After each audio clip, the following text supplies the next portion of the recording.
Krana prani ing pranaja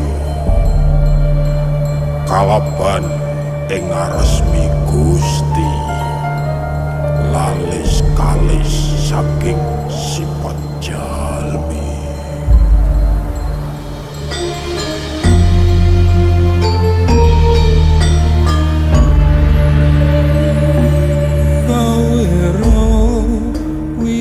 Jagat sukma watestan ana cakrawala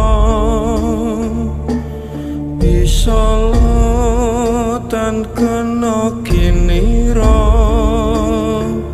tanti namping akara pramudya.